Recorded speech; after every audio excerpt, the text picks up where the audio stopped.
Hello, welcome to another stream session with me. I'm Scott Claus, and tonight I'm going to be talking about reels and portfolios and things while I work on a project, um, do some 2D animating. And while I'm focusing mostly on 2D animation, I can also talk about a little bit about CG animation. It is CG Spectrum after all, that I'm kind of representing tonight. And I have worked in CG animation as well. I'm doing character and creature effects.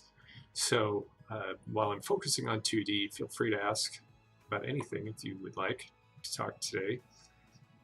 If you want to drop by and ask a question, it's always fun.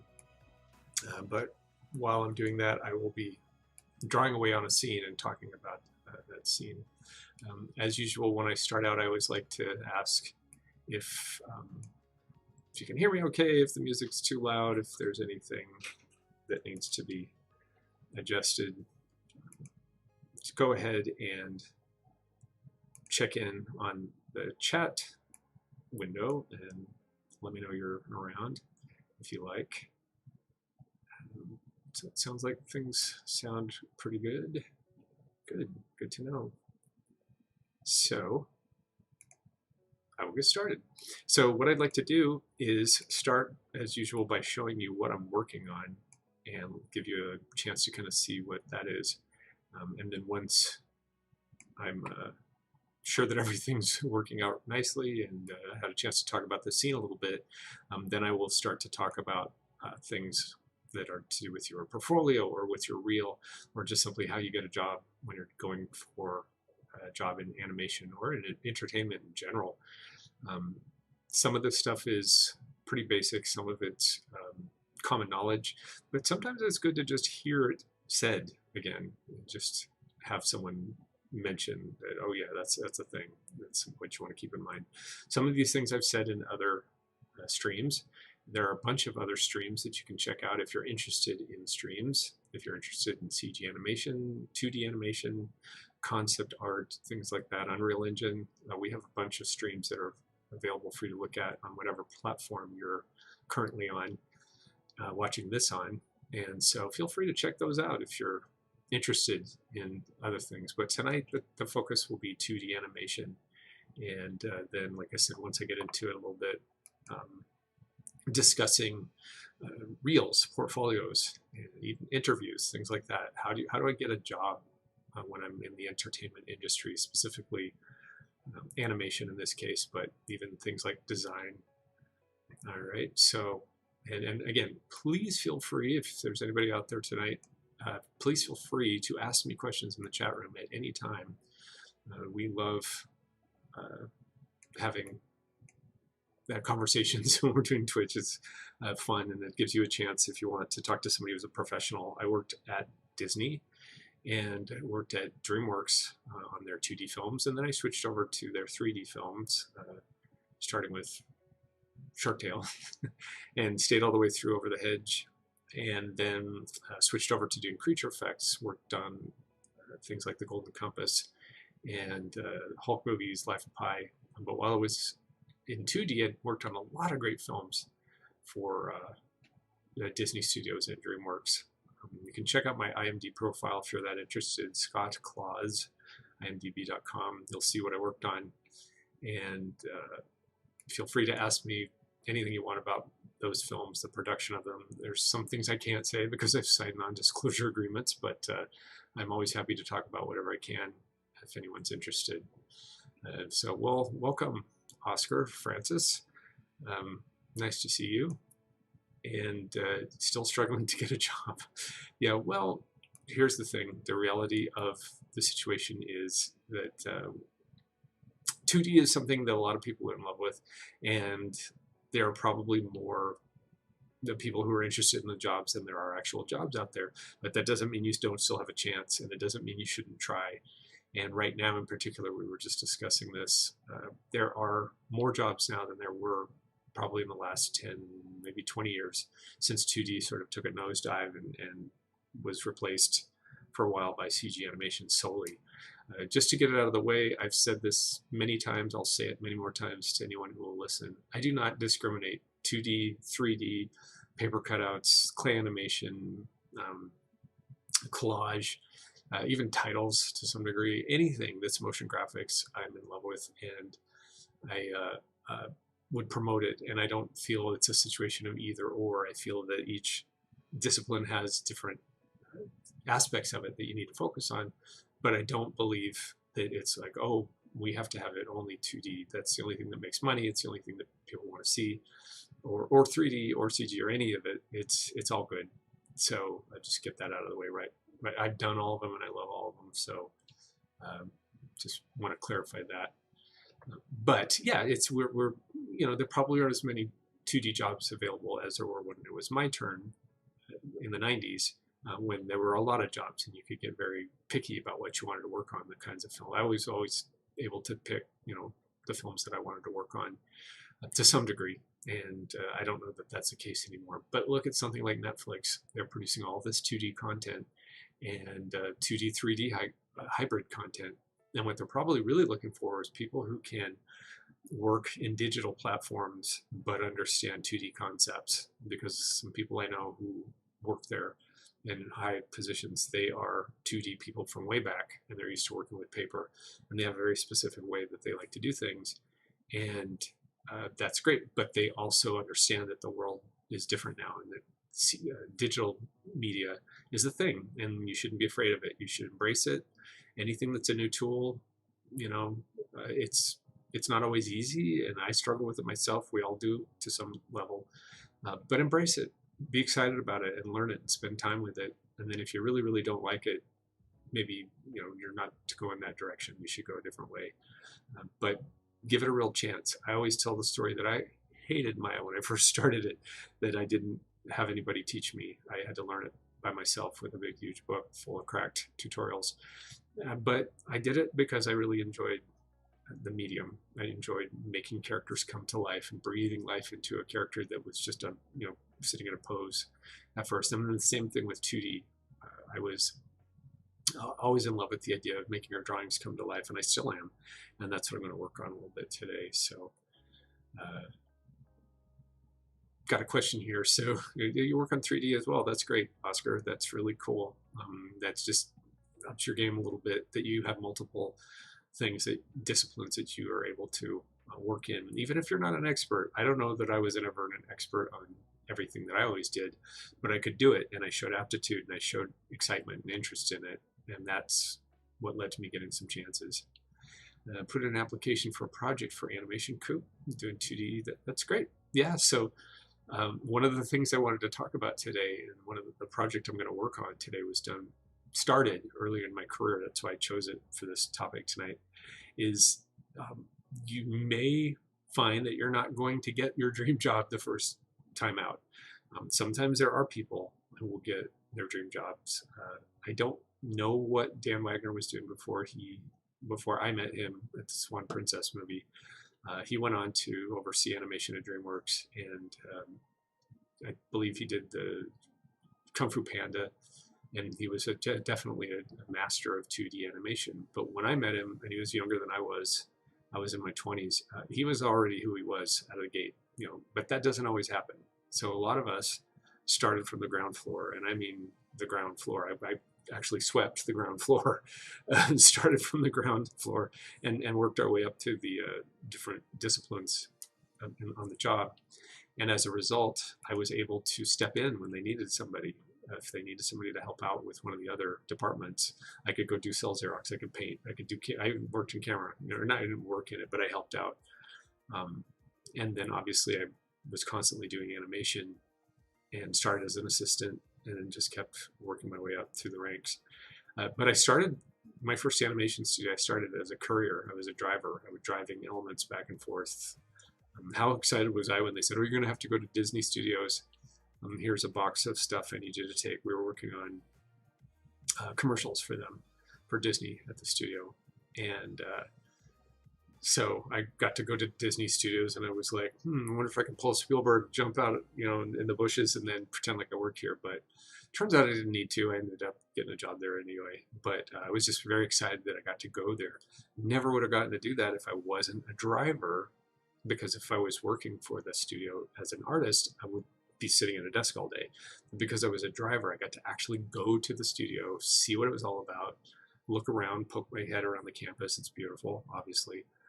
And, and then when I actually did work there, I was more prepared. I was more wary of how the business works and how things are supposed to go. So anyway, so that's my pitch for don't be too proud to start on the ground floor and work your way up. Just get in any way you can, and then you'll figure it out if you want to. What's the best software for 2D, TV Paint, or animation paper, or any others? So I'm just going to start this project. I'll answer that question in just a minute. I just wanted to show off this. This is something I'm going to be working on kind of tonight. I was inspired. It is not a copy. I was just inspired by Bakshi's Wizards. He did this great character called Avatar. Well, he didn't. Whoever designed it did. Based on another 70s cartoon character called Cheech, something or other. It's all ancient history now. But I always thought it was a very bouncy, fun, and kind of cynical Disney-ish character. He talked with a gruff New York, Brooklyn accent.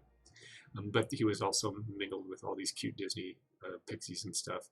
And so I decided to do my own take on that. But I also used, as an example, so there's Avatar again, and I used Mickey Mouse from Sorcerer's Apprentice. So, I mean, you can see the correlation between what Mickey's wearing, the gloves and the big floppy cloak and the hat with the stars on it, that they kind of use that for Avatar. I don't have an example of Cheech. It doesn't matter anyway, but I'm just saying that I use this as a starting point for my scene. So, and you actually use this as a model sheet because I didn't really create a model sheet for this. It was just a one-off they did. Actually, this is part of a whole short I did. Maybe I'll finish it someday, but I'm just going to show this section of it is what I was working on. So basically, it's an annoyed wizard, and this little fairy has come in and kind of standing on the table mocking him, and then he's going to zap her and turn her into something. He thought he was going to do something magic with her, and she ends up turning into a big monster who's then potentially going to threaten him. But so all this is one little section, one little move of a character kind of doing a Mickey Mouse-ish sort of thing with his arms with all the floppiness. So I'll just play this a few times, and then I'll answer your question that you asked, because it's related to what we're going to do today. So the question was, what's the best software for 2D? Is it TV Paint? Is it animation paper? Or is there something else? My feeling is, again, this is my feeling. Feelings aren't facts, right? But my sensibility of it is that the important thing is that you've got a 2D software under your belt. Whether or not it's TV Paint, or in this case, I'm working in Toon Boom, and that's what we use at CG Spectrum. That's what we teach. We teach you the software as part of the program. The 2D animation program is part of it is we teach you how to use Toon Boom. For my money, this one's the best one because of the shift and trace function it has. And so, I've worked with other programs, but they don't have the ability to take drawings off of the peg and place them over the top of each other. I did that last week in another stream, if anybody's interested. I don't think I'll do that today because this isn't that far along. It's going to be in the rough phase that I'm working today, but that's one of the reasons I really like this program. And all of them have their virtues. The thing is you must have at least one of them under your belt if you want to work digitally. What we kind of call it tradigital animation at this point, because you're mixing a combination of traditional techniques, that's the tra, and then digital, that's the digital, tradigital. You're mixing the two of those together to come up with something that replicates the old look of traditional animation, but is all, well, I'm not going to say all, but is done primarily in a digital platform. And so that's one of the reasons I chose this for today is I started this many years ago, actually. Started it in this first studio I ever worked at, and did it on traditional paper, paper and pencil. And what you're looking at is I actually shot it out using an old clunky, I don't think, it's probably a 3/4 video machine. So a digital camera hooked up to the 3/4 machine, so you could actually shoot on digital 1 frame at a time, which was a revelation then. And so you'd line up your pages, which in this case was a background layout drawing, and then the other character, and then my animation, and I would lay down my animation frame by frame on top of the background layout, and then use the digital system and push a button, and it would shoot an exposure. And so there was a light table underneath, so I could see each layer on top of each other. And so this was, like I said, a piece I did a long time ago. It's part of a big short. Maybe I'll show it sometime if it gets further along, or if I have a better chance to look at it. And what I'm going to do today while I'm talking is I'm just going to sort of go over the original drawings I've already started, and then finish this off and turn it into something that's a little more polished and finished. So you can see here I've actually done some key drawings, and I'm fixing things as I go. I'm locking his feet down a little bit more cleanly, and then I'm kind of pushing the drawings a little, making them a little nicer. I've learned a lot since I first started doing this stuff many moons ago, and so I'm kind of pushing what I've already learned into a new direction. So I'll play the key pass, but I haven't done much. There's just a few key poses here, setting the look of how I wanted the newer version to look based on the one that I started many years ago. So that is what I'm going to be drawing on today, while I talk, as I said before, about the challenges of, well, what do I prepare for a job? What do they want to see? What do I concentrate on if I want to get a job in 2D animation specifically, but perhaps in other disciplines too? What are some of the things that I need to concentrate on in order to get myself hired at one of these nice studios? So that's what I'm going to focus on. Well, thank you. Appreciate the thumbs up. And yeah, I think Toon Boom's really cool. But again, doesn't mean that you can't use other programs. I think you're probably at this point, I'm gotta watch myself here. I don't want to say anything to offend anyone, but I think if you're still just exclusively drawing on paper, then the chances are you're going to get left behind. If not today, then eventually. Hold on just a second here. Oh, good, the sound's off. Eventually, you're going to get left behind, because that's just the way the world's going. The world has gone digital, and if you want to be competitive, if you want to stay in the business, then you too are going to have to join the digital world. So just pick one and get started. If money's an issue, pick one that's cheaper. If not, then go ahead and find the one that suits you best. But just do it. Just get started. And that's my philosophy in general, is just do it and get out there. If all you have as a resource are note cards, that's where I started. That's when I began my career. The short film that I showed, which I think I showed clips from last week, if you want to check it out in the stream, it was all done on little postcards, like you would do for, I guess we used them for recipes and things like that, or my mom used them, and I would just flip those. And so I thought, well, I'll just make a film out of that, and I'll shoot each one of those with a camera, and that'll be my animated film. So don't let anything stop you is the main goal. Is just get it. Hey JD, nice to see you again. But it's worth a lot of 2D opposites here asking for Toon Boom. Yeah, and I think that was part of the decision. Another part is that in CG Spectrum, my co-mentor for the 2D department, at least, he is he's taught he's taught Toon Boom, and he's currently becoming certified. So we will be able to say at CG Spectrum that we offer training from somebody who is a certified trainer, who actually got certification training from the studio and now teaches with that behind him. So that's one of the reasons we're using it. But I guess what I'm saying is that don't limit yourself. You don't want to say, oh, well, I'm only going to do it if I have these tools available. Don't let that stop you. Do what you got to do to get work out there and seen, and to practice your craft. Before there was Maya, I was using Flash because somebody gave me a cracked copy of it. As you may or may not know, Photoshop, you can now do animation, both 2D and CG. So don't let anything get in your way. And that's kind of to lead off with talking about, first of all, getting a job in animation is just don't give up. First, foremost, number one, don't give up. Don't let anybody tell you can't do it. I always tell the story of, I've told this too many times, I'm not going to say it again, but you can look at another stream if you want, or maybe I'll tell it another time when people have forgotten it. But I had a lot of people tell me, oh, you're not going to be able to get a job in animation 2D. There just isn't a market for it in the late 80s, early 90s. And lo and behold, there really was. I mean, there really, really was. And I got in just about the time the business was really taking off. And as a result of, well, first of all, as a result of listening to that, I wasted several years because I was under the belief that I couldn't get a job in animation, and so in 2D, and so I didn't try. And a lot of people I know got jobs right out of college in 2D animation because they didn't have that fear or lack of information. So number one, don't give up.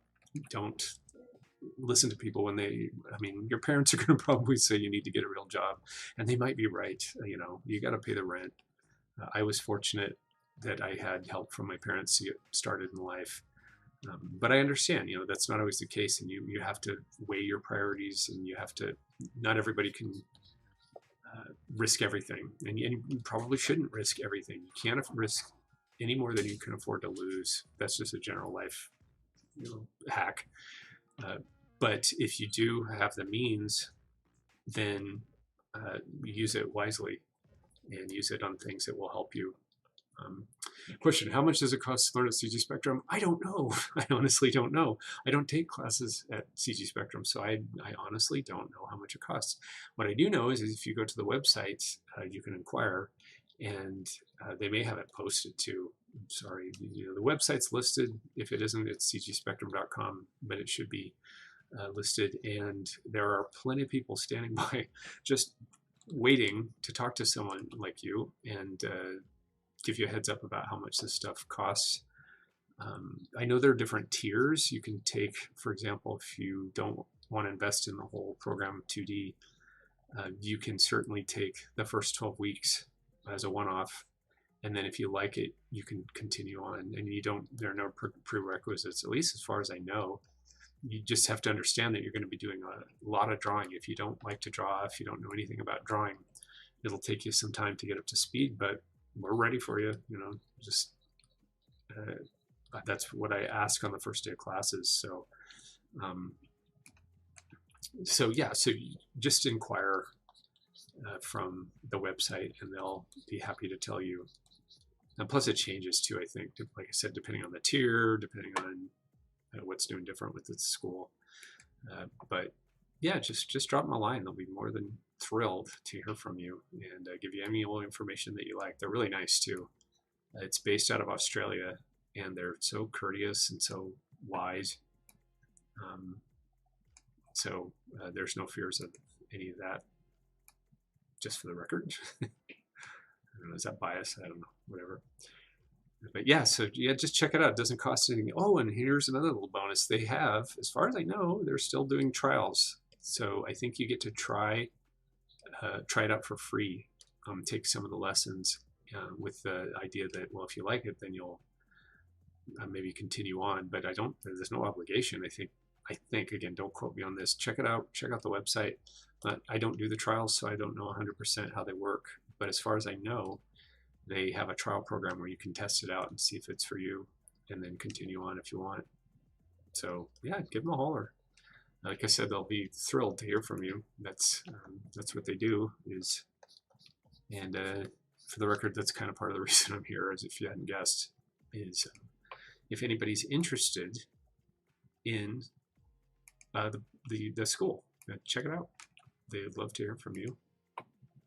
So, all right, so some gritty nuts and bolts sort of stuff about the school. But portfolios. That's what I'm kind of here today for, is nuts and bolts. What do I need? Well, you have to have something that shows what you can do. first and foremost, number one, you have to be able to show off your work. As it happens, even though I was a driver and even though I probably wasn't very equipped to work in an actual studio, I had made short films. So I had at least one completed 5-minute long short film. I showed clips from it last week. It's available on my YouTube site. I'm not going to promote it though, not here. But I had a short film that I'd done. It wasn't very good, but I had it. And because I had that, it showed that I had an interest. I tried to get in as an ink and paint person because that was who they were hiring for immediately. It was on Prince and the Pauper back in the spring of 1990. And so I dropped my portfolio off. I was absolutely rejected in no uncertain terms. I've told that story many times. By the mother of a person who'd gone to be my best friend for many years.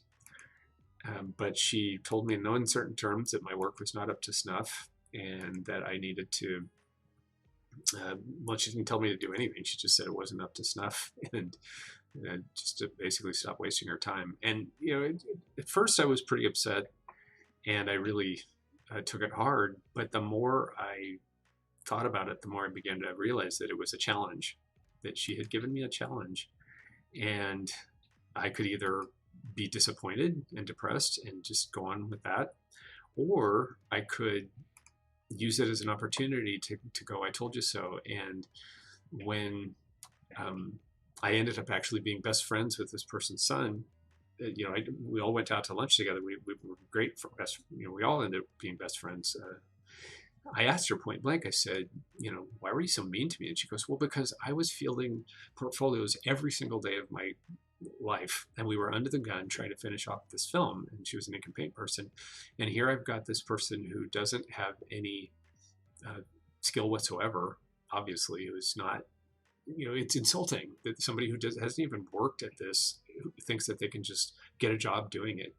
And you know, so it was tedious in that she had to field a portfolio from somebody who wasn't qualified, as well as the hubris of somebody who's not qualified, turning in a portfolio and thinking, oh, I'll just float in and I'll get a job and everything will be great.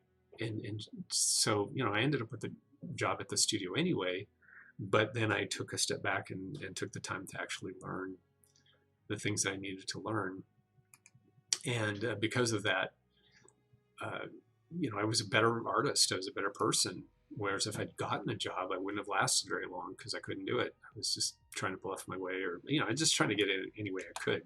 I wasn't wrong to do so because, as I tell people, I walked out the front door with my reel, sad in hand, portfolio, sadly, and bumped into a person who was a contact and who ended up giving me a job,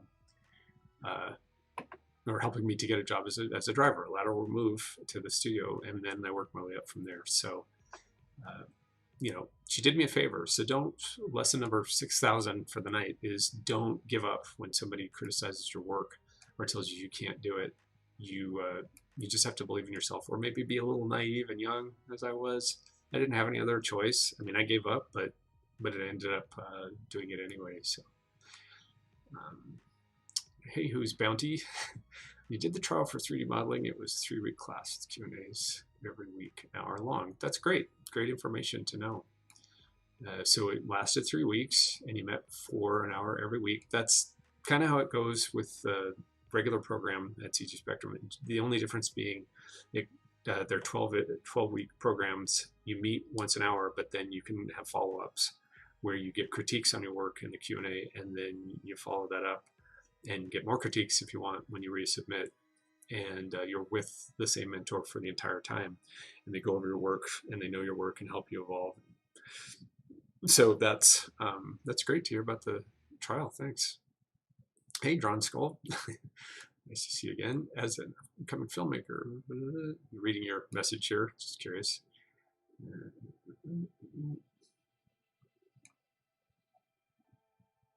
Oh, that's great. Yeah. So, I mean, seriously, that is the key. Is don't give up. Just think about it this way, if it's of any use, if it helps. If someone were to hand you the keys to the kingdom, you wouldn't know what to do with them, even if you think you do. And I certainly thought that I knew what to do. I thought, oh yeah, just give me my chance and I'll prove it, because I just innately, when the time comes, it'll all work out. That's so silly now. I see it. And had I been given that opportunity, I would have blown it. I would have lost the gig. And what I really needed was to spend some serious time learning the craft from people who were masters at it. And I got to do that at my first studio. And sometimes the criticisms I would get would be pretty harsh. I remember somebody just saying to me flat out, again, another person saying, I don't have any more time to look at your work today. And what he really meant when he said that to me was, show me what you've got when you've got something to show. Don't keep wasting my time with this stuff that's not your best effort. If you want my critiques, show me your best effort, and don't show me half-baked stuff that you're working on. Because for him it was a waste, because it's a waste of his time to worry about stuff that's not fully developed. And it was a waste for me because it taught it, if he would critique my stuff that wasn't fully fleshed out, then I'm going to, and give me feedback on that, then I'm going to learn, oh, well, I can just give him, just half-baked stuff and get away with that. And it's like, no, only show me your best stuff. So that is lesson numero uno with your reel, is only include your best stuff. Don't include something that's halfway there where you're hoping that they'll understand that you're giving it your best shot, but you just can't quite get there just yet. Oh, I didn't have time. Oh, my pet was sick that week. But what my vision was that it was going to look like this. And if you hire me, then I'll make it look like that. It's like, no, that's not how it works. That's not how they're going to look at it. You're basically going to get a quick window where they're going to have time to look at your reel. And then once that window is passed, that's it. You're out of the game. The way I always explain it in my classes, because I teach this like demo reel and things like that, it's like this. Think of it this way. A person who's going to look at your reel, and I think this includes with when you take a meeting with someone too. So you're talking about IPs and things. Oh, I'm going to pitch you this idea. You're talking to someone who's got a million things to do that day. They're going to be doing all sorts of other things, and they have to take time out of their regular work day to deal with people who are potential hires. So in my case, I would have my regular duties, and then they would say, we've got this whole slate of reels that we want you to look at and review. So you're just going to have to fit that into your regular schedule as well as get your other things done. And so what I always tell people is when I was looking at reels, my goal, and it's not just me, so I'm not being mean, my goal was to find somebody who's an instant no. I'm going to just write that on my screen. No. Like that. So I was looking for people that I could just automatically go, not even close, not a chance. Never, even if they work really, really hard, would they be ready for the situation we're working on, which at Rhythm and Hughes, that's where I did it. We were working on Oscar-winning special effects that required an incredible amount of discipline and incredible amounts of time-consuming work. And if I saw a reel where it looked like somebody hadn't even figured out how to animate a basic character yet, then I knew automatically that they just got so far to go, we can't afford to train them, not on the job. And so there's no way I can justify passing them on to the next level, which would be another set of reviews, basically. And again, lest I sound like I'm being really mean when I say that, the honest truth is we would have hundreds of these things that I had to go through. And you'd get so exhausted looking at the same things over and over again, where people just didn't give it their best effort. They thought, well, I'll just do this half-baked reel and hope that it's good enough. There's no such thing as good enough when you're dealing with the kind of competition that it takes to get a job in the entertainment industry. And I'm talking about anything. If you think it's bad being an animator trying to crack into the industry, well, try being an actor. There's 200 million of them, and there are only so many acting gigs to go around. At the end of the day, it's certainly the nice acting gigs that people want. One of the main things I'm asked, and again, I risk sounding a little bit snarky when I say this, and I don't mean it in a snarky way, just a realistic way, is people say, oh, I'd really love to do voiceover work. I would love to be a voice, and I do voices for my friends and my family and stuff, and they love them, and I feel like I have a chance. And the bottom line is like, Yeah, I know it's a great job doing voiceover work. Everybody wants to do that and get residuals for the rest of your life. It'd be awesome. It's the same thing with actors who want to get commercials. Yes, it would be awesome to get a national commercial that runs for a really long time, and then you get paid for doing 30 seconds spots, 30 or less now, because with network TV, a lot of things have changed. So everybody on the planet would like to do voiceover work. It's one of the best gigs in the world. As such, everybody is going to bring their A game. I hate phrases like that. I apologize for saying that, but everybody's going to, you know what I mean when I say everybody's going to bring their best face to a job like that, because the ones who have tried to get a job like that know that that's one of the hardest jobs to get. And so you've got, if you get a chance, if you actually get an audition, for a voice talent spot, you better be prepared. You better bring your absolute best work and not hope that, oh, well, some magic's going to intervene and I'm going to end up with the gig of my dreams because somebody, just liked me or something. I don't know. It's the same with writing as well, because I've been trying to crack into publishing for years and get my work published legit. I do self-publishes. That's the way things are going now anyway. So it's not like it used to be where that was a cop-out. Nowadays it's legit to publish self, but it would still, it would be something fun and exciting to actually get published by a legit publishing house and have them do a lot of that stuff for you. But every time I do it, I always falter because JD, I know, yes, I think you probably shared some of your stories with me. That's awesome. But I know what it would take to get published for real, and I haven't done it because I just don't have it in me to do that. But I know if I did it the right way, I probably could do it. It would take a lot of time, a lot of energy, a lot of effort. And then I go, well, or I can just be an amateur writer for the rest of my life. And there's nothing wrong with that. And that's one of the things you have to ask yourself when you set out for something. It's like, well, how dedicated am I to this? Because I'm telling you, you will find that you'll be tested. And there will come a time when whatever your chosen interest is, that you probably end up getting a first hit that's free. That's terrible because I think it's related to drugs. But they always, that's a cliche, is they'll say the first hit is always free. And what they mean is you'll probably get some success right out of the gate your first attempt. You'll get a job and they'll pay really well and they'll treat you really well and the project will be high profile. And then after that, you may find that the gigs aren't quite as good as that. And you go, well, wait a minute, I want to go back to that again. It's like, well, yeah, again, good luck, get in line. And so, but you have to be ready for whatever situation you encounter and bring it. But getting back to the first hit is free, and then you'll find that you have to maybe take a couple steps backwards.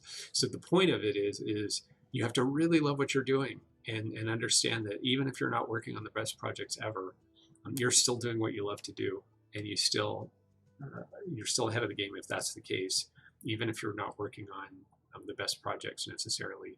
But because you love it so much, you weather the storms of that. You weather the storms of being out of work and going on unemployment if you have to.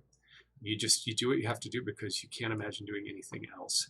So my discussion I always offer when I'm talking to students about this is, I always say, if that isn't the case, if you aren't absolutely truly in love with what you're doing, find what you are in love with, because you're not going to survive unless you absolutely are in love with what you're doing enough to weather some of the storms.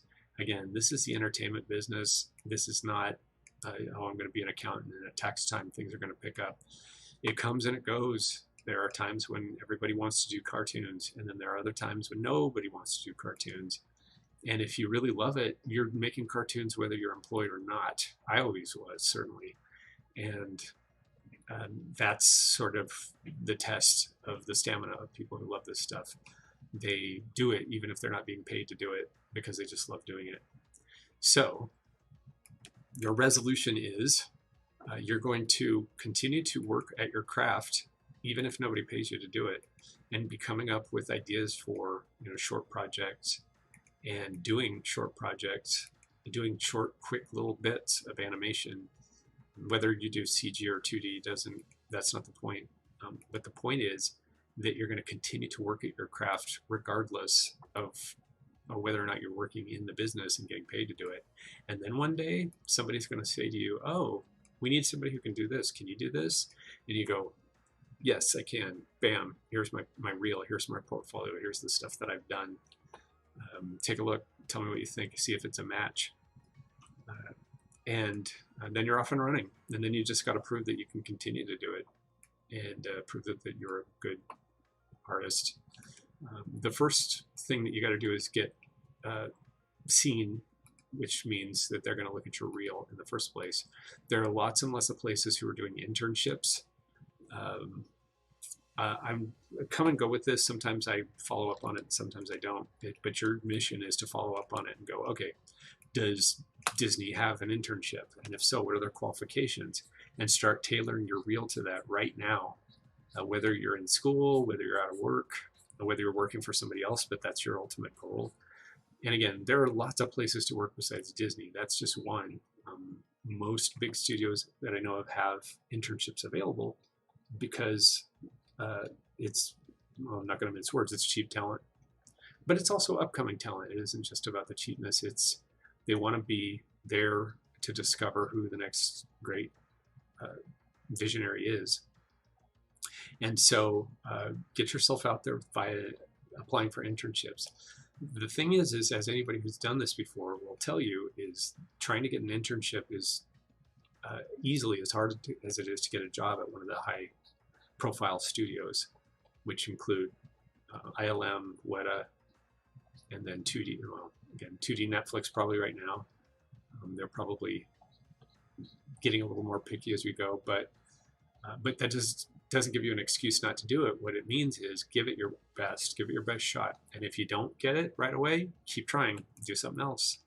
And if you still don't get it, keep trying, do something else. Keep working at your day job. They call them straight jobs sometimes, but day job. Actors do this all the time. They work straight jobs, as they call it, or day jobs. And it's the old cliche about actors who are waiters. Well, artists can be waiters too. If it pays a living, there's no shame in making a living. And what it used to be, I don't know if it's this so much anymore, but it used to be that you were just trying to make enough so that you could stay in the game. When I was living down here, my parents gave me X amount of money, and I went through it. I think I was here for a month. And then one day I realized if I didn't find a way to make a living and keep the apartment that I was renting with the money that I'd gotten, that I was going to lose it and my Los Angeles dream. And I really, back then, particularly knew I had to stay in Los Angeles if I wanted to get a job in the entertainment industry. So I was at, I think, a record store back when there were still record stores. It was called The Warehouse across from the Beverly Center. I think it's now a burger joint of some kind.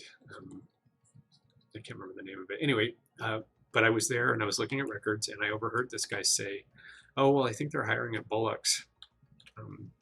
They're taking on new people. He says, I'm going to try and get a job there. I don't have any experience, but I heard they're hiring salespeople.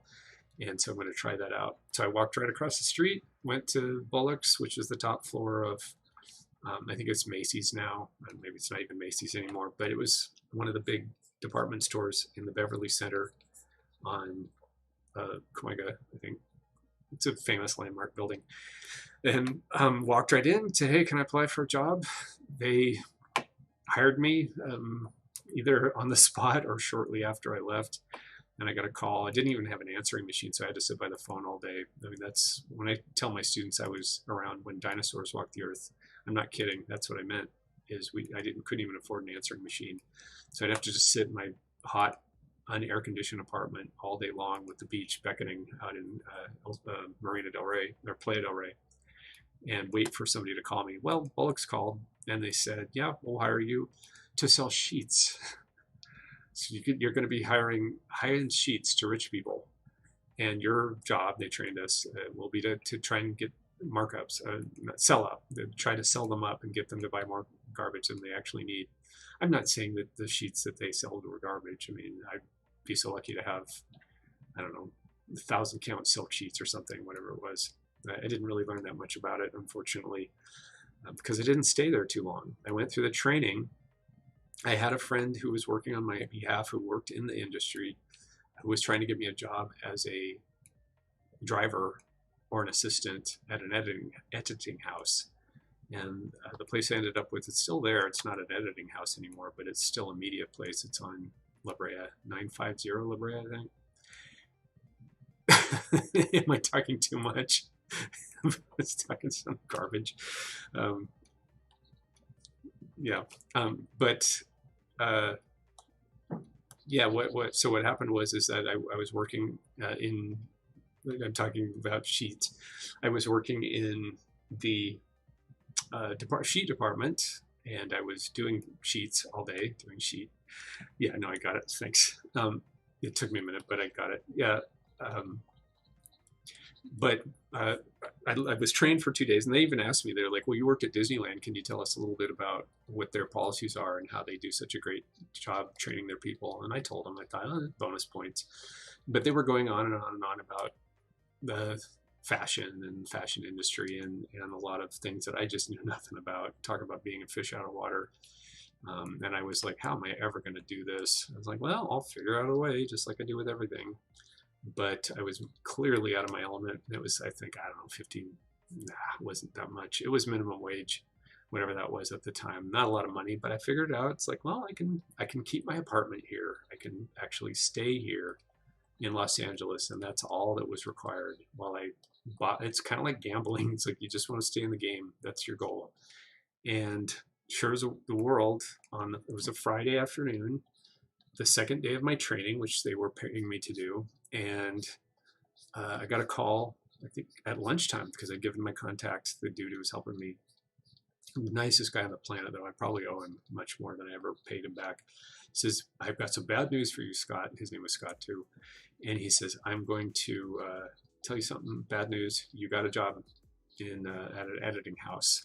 So it's only a driver, but they have an assignment for an assistant coming, and they will be looking for an assistant. Prove that to them that you could be an assistant there, and you'll move up real fast. But at least you're in, and you don't have to, work at your minimum wage. I think it was still technically kind of minimum wage, but it was more money than I'd ever made before, and it was certainly enough to pay for my rental down near LAX, which I'd never had an apartment like that before either. So that's another thing when you're first starting out, is your expectations are a lot lower. Eventually, you're going to get to a point where you start demanding things and you start getting uppity if you don't work for somebody cool. You shouldn't be like that when you're first starting. You should be very receptive to everything that comes your way when you're first getting started, whatever it is you're doing, because why not? And just prove to them how excited you are. A lot of people will say, oh, people like to work for free. No, you won't. Trust me. You will start making demands, and you'll start complaining about the hours. It's just human nature. So while you're still fresh and excited about it, go ahead and take a job that isn't necessarily your dream job, just to stay in the game. And in my case, it's like, hey, I'm working on high-end commercials at this editing house. I told the story last week, but I got to go to Gene Kelly's house and drop off some stuff, and I met either his wife or his personal assistant.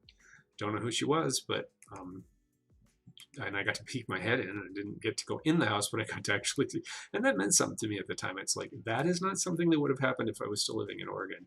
So the fact that I packed my stuff up and came down here with what money I had, at least I got my start, and then that led to everything else. So that's your number one mission is, you got to get out there and you got to just do something. So that's number one. Is you can't rest on your laurels. While you're out of work or you're in school or whatever you're doing, just continue to apply your craft. Save your money. You don't buy a brand new car when you can be stuck with the one that you still have that's still running but isn't your favorite thing in the world. Because while you're saving money, you may buy yourself some more time, and then you want to be in the location. You want to be in a location where if they do hire you for a job, you can say, yep, I'll be down there Monday.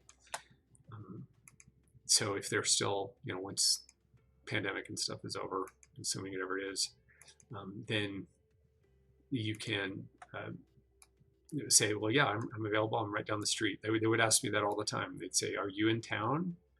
Are you near Hollywood? Could you work for us on Monday? Could you work at the drop of a hat? Yes.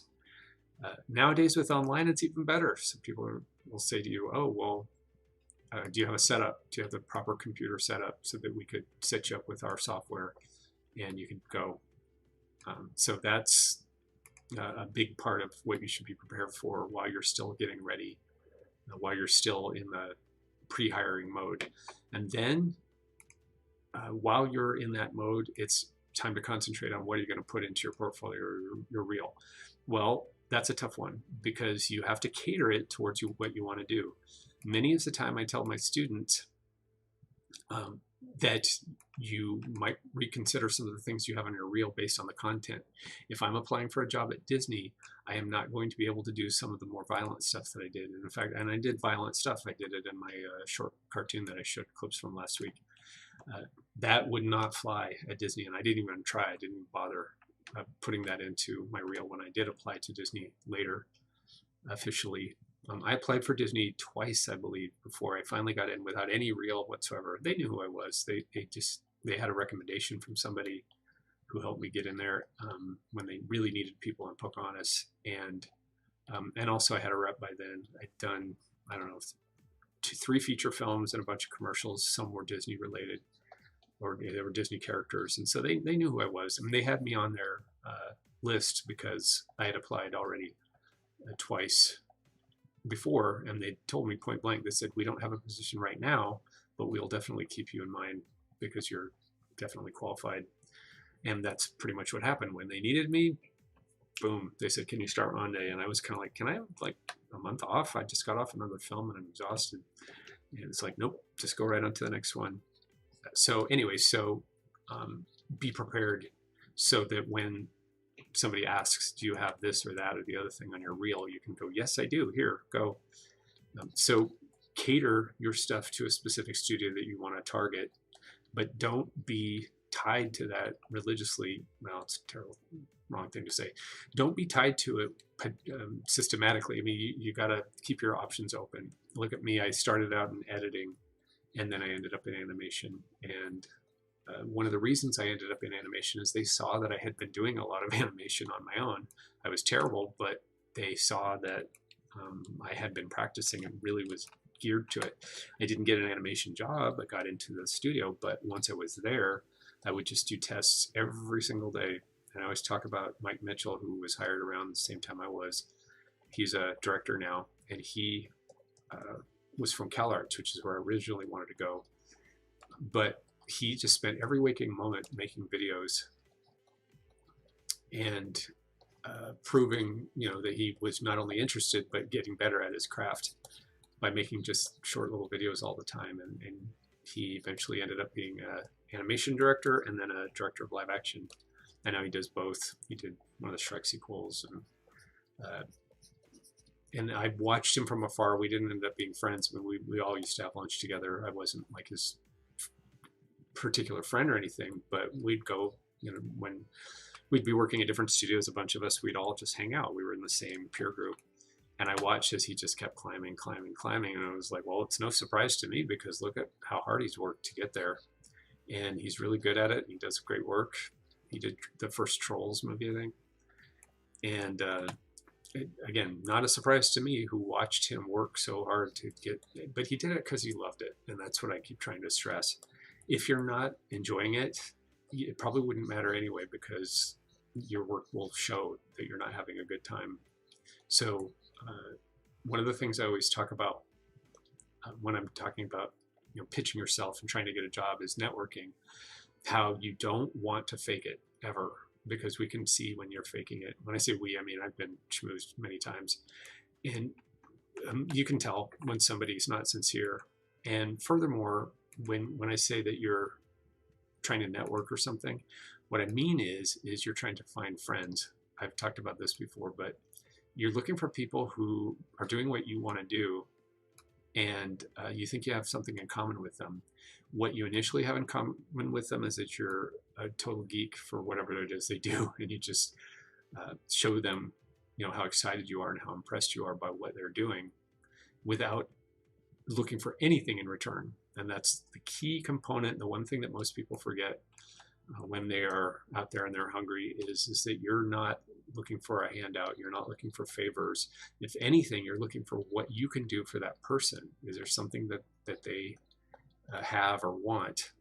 I know somebody who joined a church because Glenn Keane went to that church, and he wasn't looking to go in there and beg. I mean, we already worked in proximity to these people, so it wasn't like we needed to beg to get a job. We had a job and we could walk down the hall and see these animators anytime we liked. But what do we have in common? Well, in this case, they had the same congregational, I don't know, denomination. That's the word I'm looking for. And it just so happened that this guy and his family joined the church that a famous animator we're at, and I don't know how that worked out. I have mixed feelings about that. I'm not sure if that's a way to go or not, but hey, there are no rules. Just the rule is win.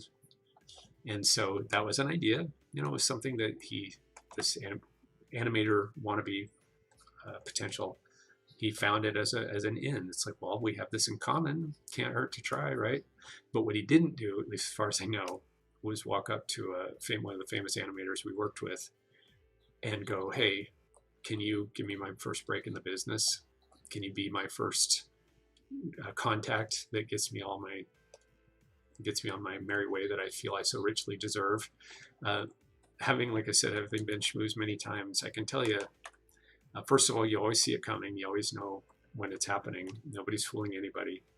And then second of all, I'm always quick to point out, it's like, even if I had something, what makes you think I'd give it away to you?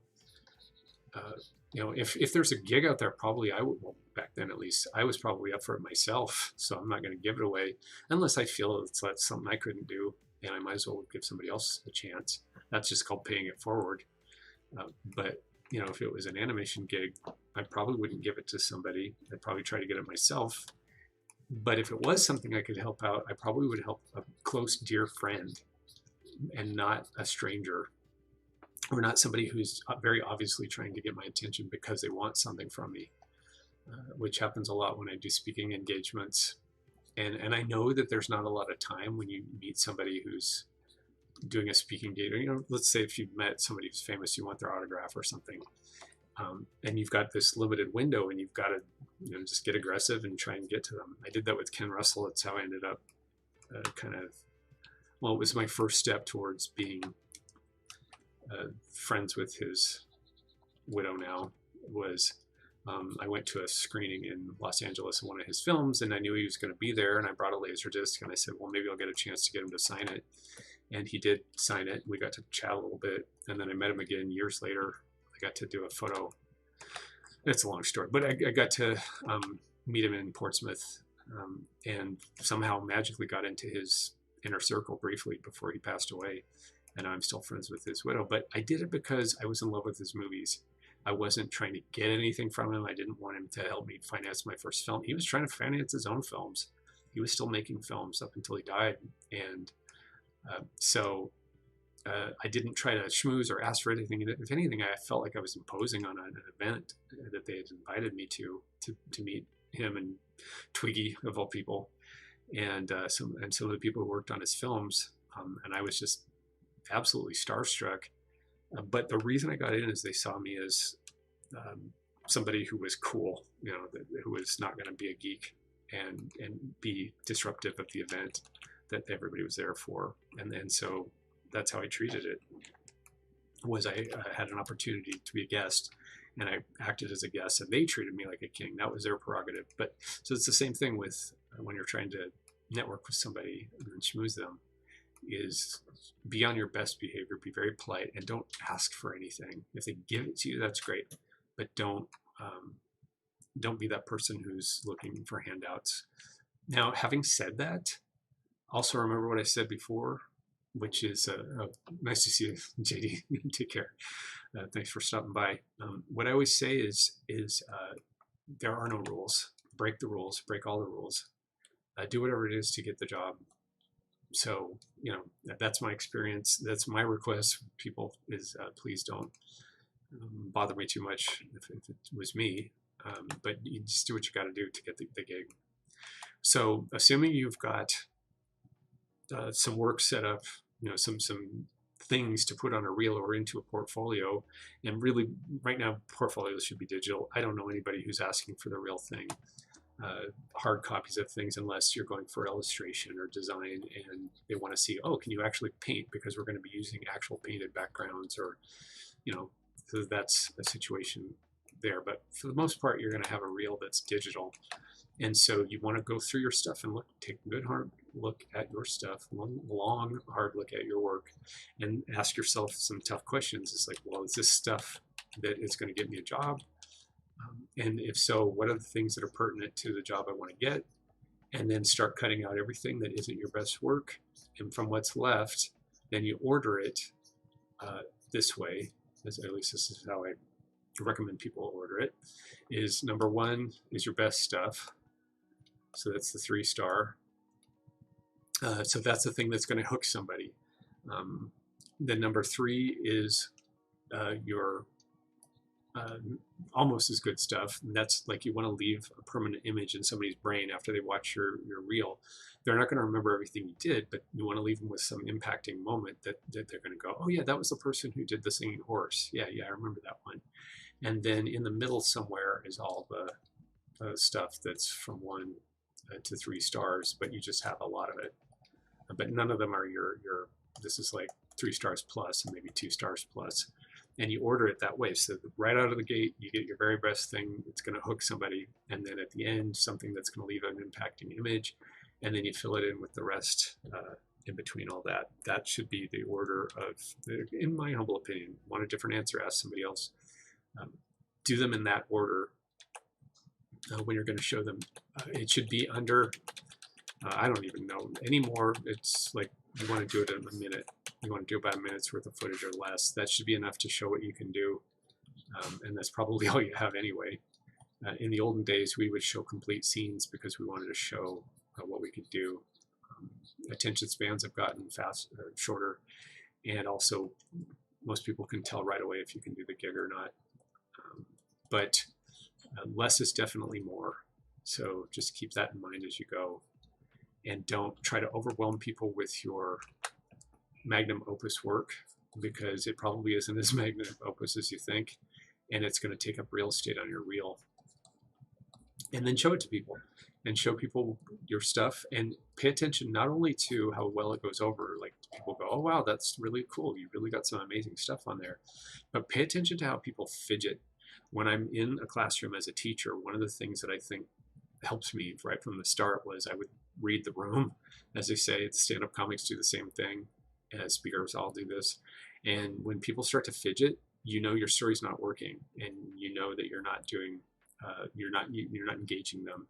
And so you need to adapt or adjust your material. I learned this a lot from a lot of speakers that I took classes in Oxford. That sounds really impressive, but don't be impressed, assuming anyone's even listening to this. But I just took one-off classes in the summer from Oxford. It was just for the opportunity to go there when I was young and single. And I would take classes on like King Arthur or Victorian novels and stuff I was already interested in anyway. But I was just astounded by the speakers.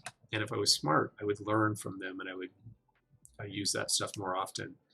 But they were just amazing speakers, and they knew how to read the room and how to give people what they wanted, how to keep things going. And so when you show your reel to people, look at them, look at people watching your reel and see what they're responding to. And based on that, you can make some adjustments, cut stuff out, move things around, adjust it so that your reel is more entertaining. Think of it this way. Your reel is a short film that describes who you are and explains who you are and what you can do. And so you want it to be like a short film. And then that it has a beginning, a middle, and an end, that it has high points and low points, that if you think of, I think it was Plato, is who talks about the escalation of events. So if I draw a graph, it's like this. Everybody talks about the hero's journey, but in terms of storytelling dynamics, you want your story to start someplace and end someplace and then reach a climax someplace. It's Aristotle, not Plato. Maybe it's both. I don't know. But anyway, the idea is the same no matter who came up with it, which is you want it to be sort of a spike that happens where you start someplace, you peak, and then you come back down from that again. And so where you start is with your best, where you end is with your second best, but most dynamic visually. And then somewhere in the middle, you want to put procedural stuff, walk cycles, or if you're doing still work, things that are in black and white, or for an animator, specifically if you want to be at Disney, life studies, stuff where you studied live action and replicated it, or just done drawings. Which brings me to something else that you should be working up while you're doing your portfolio, where there's still hope that your portfolio can be magically the best thing anybody's ever seen, is you probably want to get started with a website. And it doesn't matter which platform you use to do a website, it just matters that you have one. Because as I started to say earlier, when I was looking at portfolios, my goal was I wanted to find the ones that I could instantly say no. It's like, okay, 1 through 10, absolutely not. Because those are easy. I can just say, oh, that's, those are no hope whatsoever that these people are ever going to get a job as far as I'm concerned, at least at this time, unless they really work at it. But as far as I'm concerned, they're in my no pile. But the yes pile, that's pretty easy. So there'd probably be like 11 and 12 would be in the yes pile. Those are, there's no question that they could do the job. I have absolute confidence that I can pass them along and say, and it wouldn't just be me looking at reels. A group of us would look and then we'd all tabulate our findings, or somebody would. I didn't. But I have confidence in saying I believe this is an 11 or a 12. Well, I use numbers 11, 12, so that like 2 people would get through. And then in between all of that, we've got 10, well, that doesn't work. So 12 through 250 are maybes. And of those maybes, I'm looking for more that I can put in the nose, so then it becomes 1 through, there's less of them.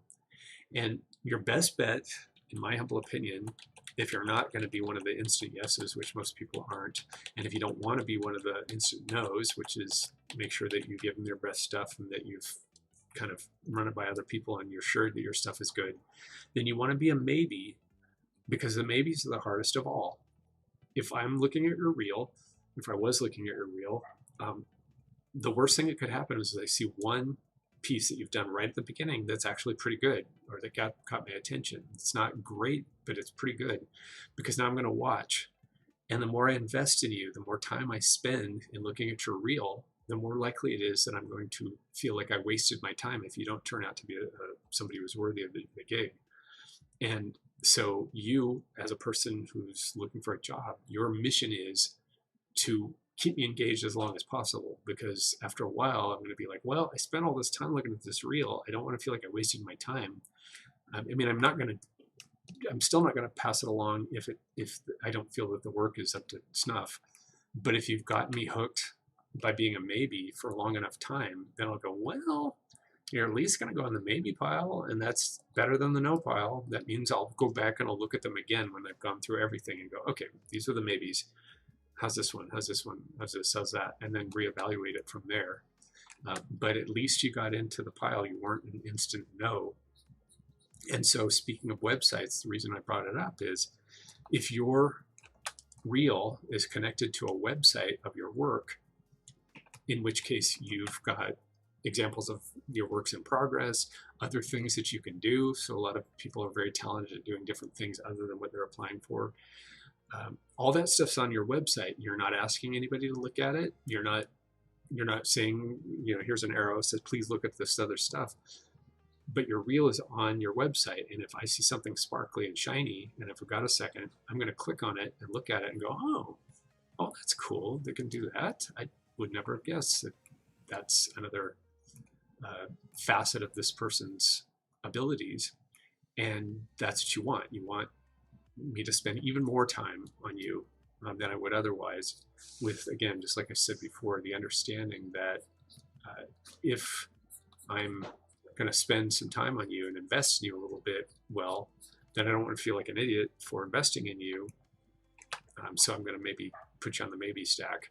I mean, it's not, again, it's not so cut and dried as that, in that if you're not, if you truly don't, if I truly feel like you don't have it, I'm not going to pass you along, obviously. But if you end up in the maybe pile, I'll give you a second chance and look at your stuff again. And that's your best case scenario, short of being a natural born genius. I don't know that everybody does it this way. I'm just saying that that's psychologically, that's how it always worked with me and some of the friends that I would talk to about the reels, is they would look at it that way. And again, it's several layers, which is one, me looking at the reel, I have other things to do. I want to get this over with as quickly as possible. And I've been required to look at reels. Two, I'm looking for as many no's as I can so I can get it right. No being N-O. So I can get it off my desk as fast as I can and get back to work. Which again, doesn't mean I'm not giving it my full attention. As a professional, yeah, of course I'd give it my full undivided attention. But I do have a ticking clock, and I am waiting, trying to get through this so I can get on with my day. And so that's what you're trying to keep that in mind as you go. And so based on that, you want to bring your best work first, your most eye-catching thing first, your most dynamic visual thing, put that at the end, and then fill it up with procedural stuff like walk cycles or stuff that's not necessarily as hot as the others. You want to make it all your best work, even if you can split it up like that. You want to keep it around a minute or less, if you at all possibly can, so that you can just show off your best work very quickly, and get in and get out. And then you want to have a website that shows off other things that you can do, or works in progress, so that you may have an opportunity to just say, hey, well, even if you don't want me for this thing, I can do this thing instead. If you hire me, I'm a generalist, for example, in 3D CG animation. Well, I really want the job of CG animator, but if you don't have any of that, I could be a generalist for you, or I could rig something for you, or help troubleshoot rigs, which is always a thing, or on a TD program. Well, I'm a Toon Boom aficionado. I'm an expert. I'm certified. So I just happen to have that on my website along with my reel that says, well, I'm maybe not be the best animator in the world, but look what you get if you hire me, along with the fact that I could potentially be trained to be a better animator. So just little things like that can make a big difference. So you want to use whatever you've got. And so that is why I recommend that you have a website along with your kick-ass reel. There's a great web page that came out. I'm not going to link to it because I don't want to endorse stuff here, but excuse me, there's a great web page that was put out by they're called the Rookies, and it's a website that they do things like talk about what are the best schools, what are the best schools to study different specific things, and sorry, I have a question here on YouTube. Sometimes I don't get the YouTube questions, so I apologize for not answering right away. I'll answer that one in just a second. But so the Rookies, they put out this really cool thing about how come you're not getting a job specifically in visual effects. And one of the things they talked about was, well, your intro splash page is too long. So presenting animation by me with a little character that runs by, like they do at Blue Sky with the Minions. I think is it Blue Sky? Sorry. Anyway, but you've seen it. You've seen like Scrat or something running across the screen at the beginning of one of the Ice Age movies. And or it was Pixar, they have the little lamp that Luxo Jr. goes jumping by. It's too early in the game for you to be able to have something like that on your reel. If you're just starting out, you don't want to, there's a kind of hubris that goes with making your splash page that involved and that interesting. What you really want to do is show your work as quickly and dynamically as possible. And the same goes with your personal information. So your phone number, your web page, all these things. Yeah, you're supposed to have them. You should have them. But if anybody is really going to look at your work and attempt potentially hire you, they probably are going to need that information elsewhere. You probably had to fill out a bunch of forms online and things. So you don't need to do a whole credit crawl of your name and your interests, your hobbies, your websites, and things like that.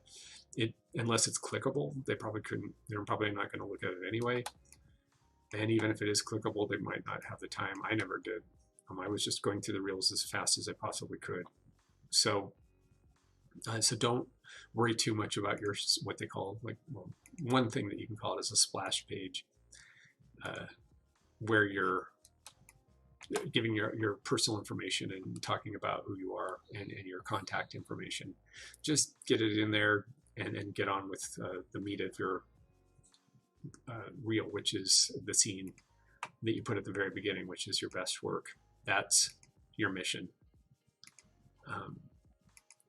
But I highly recommend, like I said, that you do have a web page of some sort, so in case they do want to go deeper. Now, the caveat to all that is that there are studios, and I'm looking at you, Disney, as far as I know. Again, I haven't applied for jobs there in many a year, but I talk to my students, and I talk to my coworkers, people who work in the industry still, and they'll tell me things. And Disney is very specific about what they want to see and what they don't want to see. So listen to what they say, and give them exactly what they want. And when I did apply for Disney back in the 90s, when I was a 2D person, I would do exactly what they said. Oh, we want X amount of life drawings, and we want them presented in this way. We don't want to have to search for them. We just want you to give it to us. So we need to see that you can do life drawing, and see it quickly, and then get on with it. So when you've got a website that tells you exactly what they want to see, don't play games. Don't pretend that you're going to cheat the system. And but if they could only see this stuff that I did, where I copied this manga character or anime characters, then I'm pretty sure that they'd fall for it. I speak from personal experience. First of all, don't try to do characters that are owned by the studio that you're trying to apply for. But also, if they are asking for very specific things, give them those things, nothing more, nothing less. And if your work speaks for itself, you'll get the job. If it doesn't, you weren't meant to work there anyway. Apply again when you are ready. Now you know what they don't want. Oftentimes, studios will not give you feedback. That's just the nature of the game. Everybody's busy, everybody's got things to do, and they just can't respond to everybody individually. And they'll say that. Sometimes they'll say, we will give you feedback. And if they do, lucky you, and listen to it. Pay attention to what they said, because they didn't do it lightly. Even if they did it lightly, you still got feedback from a studio. That is not something to be taken lightly. So treat it very seriously. But you can always go to, well, not always, not this year, but you can go to the CTN, which is the animation conference that happens, and they'll give you feedback if you pay them, or so I've been told. And, are they going to offer you a job on the spot? No. But if they do offer you feedback, take it seriously, and take what they say to heart, because you're usually dealing with industry professionals, and they know which they speak. And if you're lucky enough to get to talk to one of them, then yeah, take it very seriously, and take it to heart, and use the information that you've been given. Use it wisely. So that's just one of the caveats, is don't just put any old thing on your reel. I mean, you shouldn't do that anyway, but be cognizant of what it is that the studio is looking for, and give it to them. And don't, unfortunately, this sounds so mean to say it, but don't assume that anybody is looking out for your best interest but you, and maybe your parents or your friends. It's not that it's a cold, hard world out there. It's a big world. It's a lot bigger than anybody can imagine. And you're competing with people all over the world, usually, for very few jobs. So give it everything you got. And then again, like I've said before, if you don't get it this time, try again, and keep trying again. And if it didn't work that way, try another way. There are all these jokes about different ways that people have gotten the attention of whomsoever they were trying to get the attention of. And they always tell you the stories that work. They're not so fond of telling you the stories that don't work. I've looked up websites of people who tried things and they failed. It did not win over publishers, for example, or producers. When you're trying to sell your picture movie idea, and okay, so that didn't work, but that doesn't mean you shouldn't try something else. And if you really love it, you can't imagine not doing it, then you'll just keep trying. Now, um, backing off from some of the hard, cold realities, well, maybe this is part of a cold, hard reality as well, but when I got hired, they were hiring anybody who could hold a pencil in some studios because there was so much work and so few people to do it. And I just happened to luck into a time when things were going extremely well. That might be you too. You might be at the beginning of the dawn of another age of revolutionary stuff happening in whichever industry you choose, and at that point, congratulations. So there is a little bit of luck that goes with some of these things, for better or for worse. The upside is I mean, you can't blame yourself if there's nothing going on. Actors I know who say, well, they're not hiring anybody right now at such and such at an agency, a talent agency or whatever. But the other side of the coin is you may be that person who happens to be there at exactly the right time, and it may go very easily for you. That is when, like I was saying earlier, that you want to remember that the first hit is often free, and it won't always be that way. Listen to your elders. I listened to them. I don't know that I took it to heart. I don't know that I always trusted them when they'd say things, because I was, again, very naive and very young and very eager. But they'd say to me, save your money. It's like, you're making a lot of cash right now. Save it up, and you might need it when you get laid off one of these days, because layoffs are not if, layoffs are when. I often tell that I know many people who've been working at Disney feature animation and DreamWorks feature animation who started out either with me or before me, who've been there all this time, and they're still there, and they're still working, and some of them are still very happy. But for the most part, most of us, we did our time there for a while, and then we went on and did something else. And I know people who've gotten out of the industry and are doing wildly different things now that have nothing to do with animation whatsoever, and they're perfectly happy. I know there are people who are still hoping that what we had once is going to come back, and they'll get their old jobs back. And I was poo-pooing that for years. I'm just like, oh, brother, you got to be kidding me. Well, guess what? Along comes this thing called Princess and the Frog. And a lot of people who were doing that for a living got to do what they love to do and make another film. And I thought it was wonderful. And if I was sort of skeptical about the whole thing, it's just because I had personally moved on, and I figured that it was just over.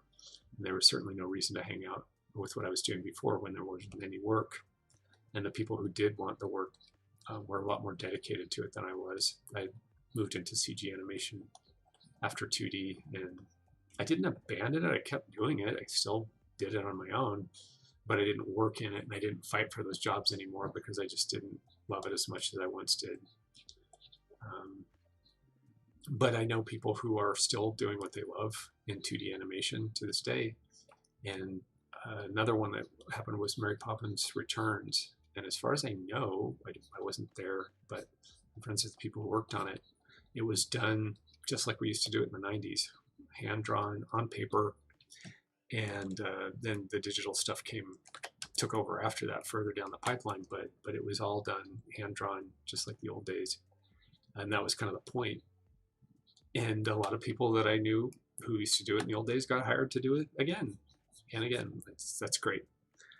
So you can't look at it as, oh, well, I'm doing this to get rich and famous, or I'm doing it to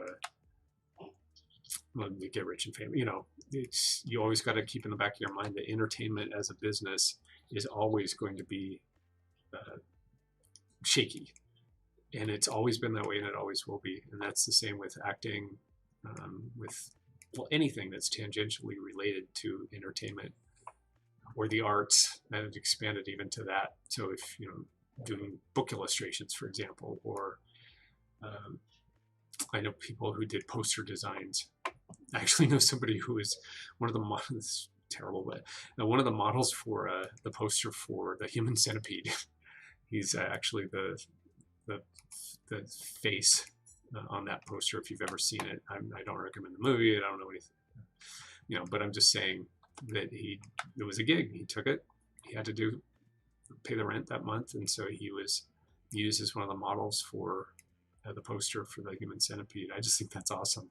It's like, hey, you know, it was a gig. It was better than some, worse than others, but it was work. And I consider myself very fortunate. For the most part, I can't think of any single film that I worked on that I was actually ashamed of. There were films that I worked on that I'm not proud of, and there are films that I worked on that I had absolutely no feelings about whatsoever. They were just jobs. But every single film that I worked on, there came a point where I went, wow, I'm getting to work on feature films in Hollywood with amazingly talented people, amazing talent. One of the hardest films for me, I will make no bones about it. I don't, in fact, I usually say things that are a lot worse. But I worked on a film called Yogi Bear the Movie, and it required us at that time to be working 7-day weeks. And so I would get a hotel across from the studio and just stay there all weekend, just as something to make me feel like I had a weekend, and go, schlumping in on Sunday morning, like everybody. I mean, nobody wanted to be there really, but I'd go in on a Sunday morning and just be depressed and kind of like, oh, really wish I was anywhere but here right now.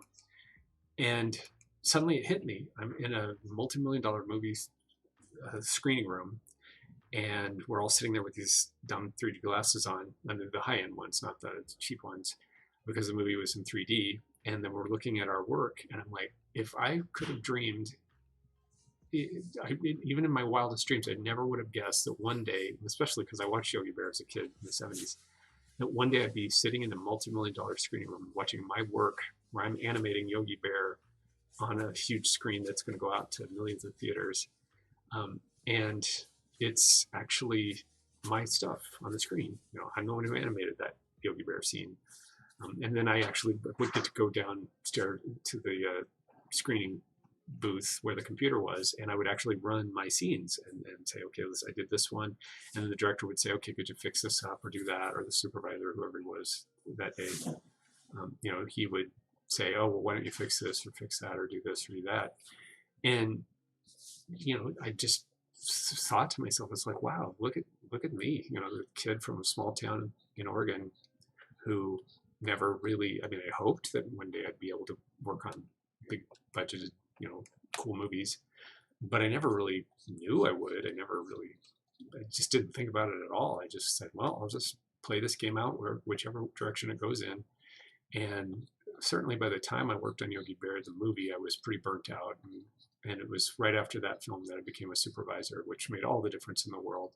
And I just loved being a supervisor. And that's where I began to understand that I wanted to be a teacher, because I was really enjoying paying forward the information that I got in my career to eager young hopefuls. But I just sat there going, before that, I just sat there going, wow, well, but I did it. I made it. I did exactly what I set out to do, which is work on these high-end, and again, Yogi Bear, the movie, was it the best movie that ever was made? I haven't even seen it. I don't know. I couldn't tell you. My understanding is that it probably wasn't the highest end movie of my career, but it also wasn't, the worst thing ever made. Well, I don't know. Maybe, again, I haven't seen it. I don't know. Maybe it was. But it was a big budget film. We were paid handsomely on that film, especially since we were working 7-day weeks, 14-hour days sometimes. And, I stand behind the work I did. I watched the opening. I did all the stuff in the opening of the film. I watched it was on Netflix, I think. And I was like, it's not bad, for all that. I don't know that this is the worst thing I ever worked on. So what I'm saying is yeah, I did not feel that I ever worked on anything that was beneath me, for that matter. I would have if I had to. I was up for a couple video games towards, after I got laid off. I was up for some films. When I say up, I mean I applied for some jobs, or I got headhunted actually by some studios who were looking for people, and they all wanted me to travel. And I said, well, I'm not going to travel for two reasons. One, to encourage them to bring work back to the States, and then two, which didn't work obviously at all, but and then two, because I was pretty settled here and I just wasn't as in love with the business as I had been, and I was having a much better, more, I was getting a lot more satisfaction out of paying it forward for other people who wanted to work in the business, and then just be more of a mentor, teacher, wise old sage, whatever you want to call it, than actually doing the work on the box, as I called it, on myself. And plus, physically, it just had taken a toll. And you know, it's energy that is drained when you're working on some of these projects, especially when you're working 7-day weeks and 14-hour days. And I was working with people half my age, people who could be my kid. I remember one person who's pretty high profile now, so I'm not going to say, but they would always pair us up and say, "Oh, you guys are just like brothers." And I'm like, he is literally, and I use that word literally, half my age. He could be my son, but he's probably not somebody who would be my brother. And I guess we looked alike or something like that. But anyway, you know, there came a point where I was like, I just don't belong in this end of the business anymore. I don't think that I should be working as hard on these films as I have been working, and I should probably step aside and make room for other people. So that is actually tangentially related to what I'm talking about tonight, which is your portfolio reel, well, and getting a job. Well, once you've gotten the job, know when to quit, know when to stop, know when you've achieved the goal that you set out to achieve, and then move on to another goal. Don't get greedy. Don't think that, oh, well, I always have to just keep pushing to get more and more, whatever it is you wanted in the first place. At some point, you have to realize that you got it and move on. So SPCN Works, if you're still out there, sorry. I don't always get the YouTube comments, but asked, what are the professional software used in industrial for anima?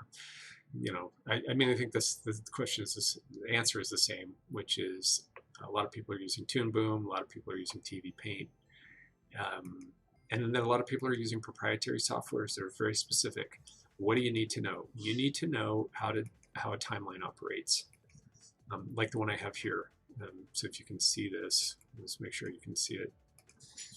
If you can see on my screen, you don't need to see the whole thing. You can just see my timeline, and I'm scrubbing through the timeline. And as I scrub through the timeline, you can see my drawings are lined up and that they're moving. And so whatever you use, you have to have a timeline of some sort so that you can place frames and then move the frames around and adjust your timing and do different things with it. And you know, if you've got the Adobe Cloud, you have several options. You have Photoshop, which now has Photoshop Motion, and if you look it up, you can find quick tutorials on YouTube or various locations all over. They'll show you how Photoshop Motion works. It couldn't be easier. That's why they made it. They made it specifically to be a simple, one might even say Fisher Price, meaning, you know, it's simple for little kids. I don't know that I do complex animation, and I say animation without the S. That's one of my few. I don't say animations. I don't know how that got started. I don't know why they still do it. I know a lot of industry pros who call what I'm working on right now an animation. It just doesn't make any sense to me, guys. I'm sorry. It's a piece of animation to me. You can maybe call it a piece of something else. I don't know. It's up to you. But this idea that I'm not going to keep going on and on about it, but I just don't get it when people say, "Oh, your animations." You know, and I've seen arguments on threads, you know, because I'm interested in that sort of thing. I've watched people argue about it, and they make a great case. They're saying, what else am I going to call it? You know, if I want to talk in the plural form, it's like, well, my animation scenes, my animation shots, my animation work. I don't know. Call it whatever you want. It's not particular. But when I talk about it, I'm talking singular pieces of animation. And now I'm so far off the mark, I didn't remember what I was talking about in the first place. But basically, to encapsulate what I was trying to convey is that it doesn't matter so much what your software is. It doesn't matter what programs you use, because you just need to know how to animate. And so the Adobe Cloud has many options, one of them being Photoshop, which is much more simple. Another one being Animate CC, which is specifically designed to be frame-by-frame animation. You can either draw stuff and scan it in, or you can draw right in the program itself using vector-based drawings. what I'm doing right now, which is, it's thick, it's thin, it's more sketchy, it's less sketchy, different leads, different pencil nubs, things like that. That's bitmap drawing. That's not vector. So all these little errors that I've got here, down here on his feet, the wizard's feet, that's all because it's bitmap. It can be very sketchy, very loose, very pencil-like. It replicates, if not a pencil necessarily, but it replicates sort of a softer brush that's very organic looking and feeling, and when you draw, it's organic. Flash became Animate CC, and Animate CC is vector based, so not so much this kind of drawing, but you can still do it. I did it for years when that was the only option I had. And then they've got After Effects, which you can do motion graphics in there. You can set keyframes. I don't draw in After Effects. You can. It's not impossible, but I just don't know why anybody would want to. When you've got other programs in the Adobe Cloud family that are much more attuned to being able to draw and go frame by frame and draw your animation. So again, I would use Flash. I would use Photoshop. You could create all your drawings in Photoshop and import them into After Effects and composite them that way. That's probably, I've done that before actually. I've used Photoshop and After Effects to generate my assets to draw things, and then dumped everything into After Effects and composited it, put it against the background. I use Toon Boom that way. I don't have anything available to show. Maybe I'll do that next time. But I'll run off things as PNGs or as a piece of animation with a translucent, with a background that's not opaque, and turning the opacity way down, and then put it into After Effects and put it against a zippy background. And composite and put effects on top of it and things like that. I showed a bunch of stuff I've done last week. I don't know if it's my best stuff or not, but it's at least examples, and that's all they were meant to be. I'm working on things as we speak that I hope will be showcases for some of the stuff I can do. This being one of them. So if this ever sees finished, it's only, what, 80 frames. Only 80 frames, only 80 drawings. So if this ever gets done, then I will have examples of things that, put your money where your mouth is, things where I've actually brought a project to completion with all the effects, but I would probably composite it in After Effects at some point because that's what it's there for.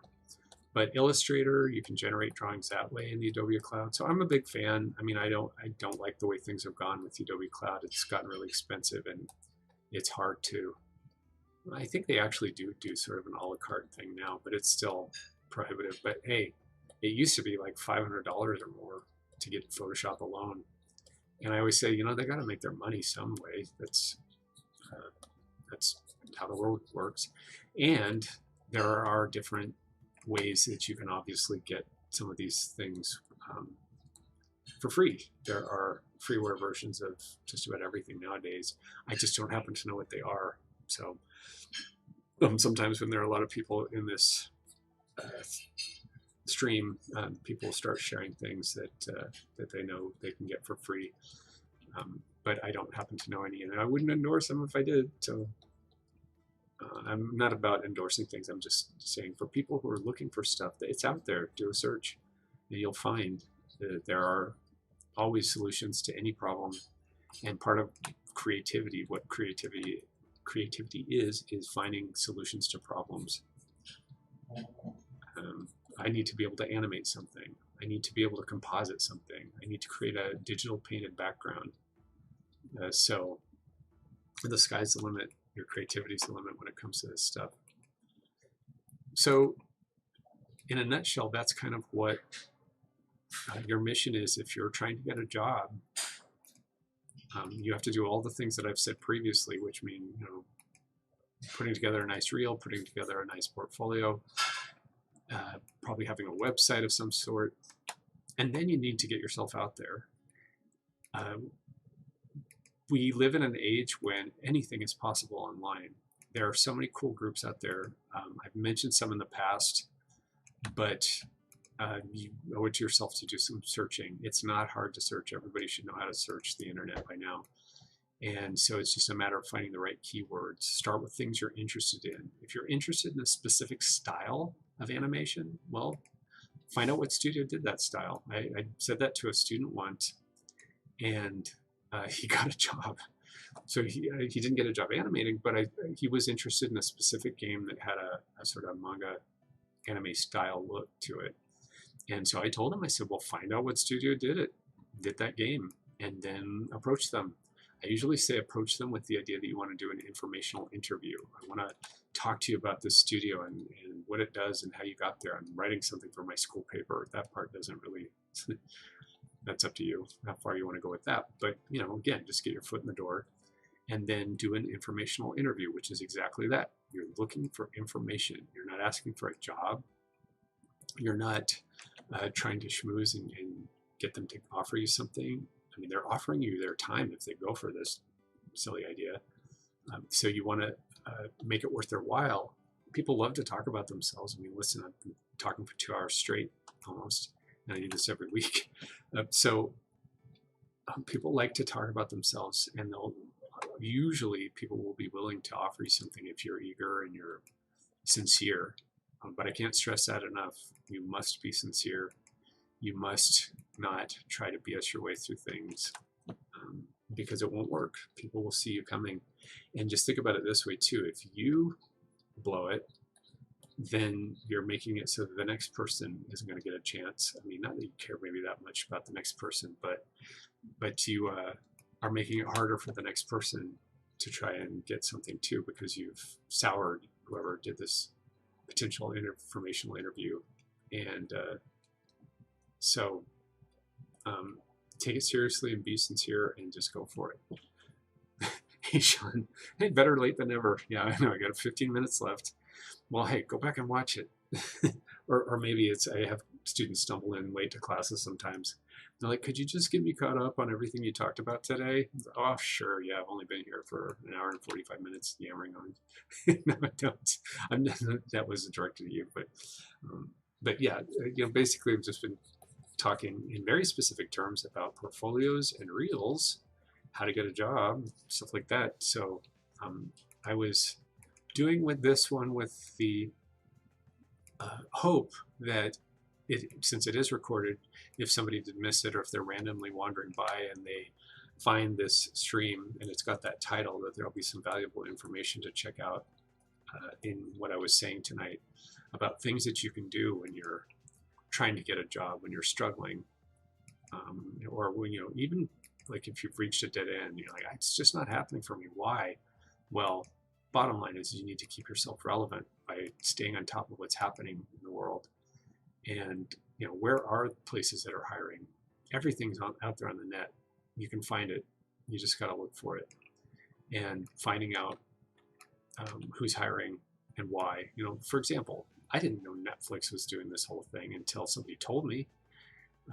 I'm not in the market for those kinds of jobs right now, but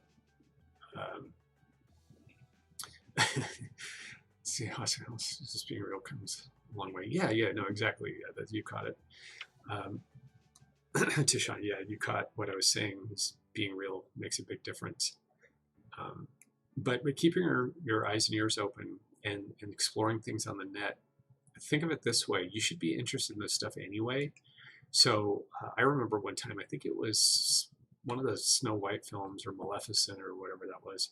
And I was really curious to know who actually created the visuals for that film because they were just a knockout. I believe it was MPC, but I did find out who it was by going online. I found out, and I was half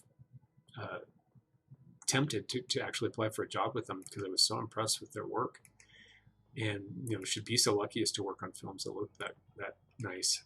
But I was also doing it for the sake of my students and trying to find out, well, where are some places that are actually hiring that will do work up to that caliber and working on movies like that. And lo and behold, I figured out it was either MPC or it was Frame Store or somebody like that. And they had all real, and there were their specifications for what they were looking for in employees and what their requirements were for a reel right there. So you can do that for anything. If you've seen something that you liked, somebody had to make it, right? And so go on their website and find out what their specs are, and start now tailoring your work to what you think that they want to see, which is probably what they have been creating. And then also look around at what's happening, new innovations. When Spider-Verse came out, I told everybody that I was teaching at the time, I said, you've just been given a hint, that's what's coming. It was a huge hit, so I guarantee you they're going to make another one. And so you want to be available when the next one comes up, and be in the talent pool, so that when they're looking for people, you can say, I can do that, give me a chance. And I've seen it happen again and again, where people went looking for something and then they go, oh, well, that's exactly what I want to do. And I know so-and-so who works there, or I know someone who knows someone. And that's one of the easiest ways to get a job, is to get a recommendation from somebody who's already got their foot in the door. And just keep reminding yourself of this. If you're still trying to get into the business, think about it this way. I wish I would have thought of it this way when I was getting started. And this is a pretty good way to end this conversation tonight. It sounds so weird, but if I had known how it was all going to end up, I think I would have enjoyed the process a lot more, and just enjoyed my time, and just really trusted myself and trusted the universe, or whatever it is that you choose to put your trust in nowadays, and just kind of enjoyed the process more, because it didn't last very long. I was not unemployed for very long.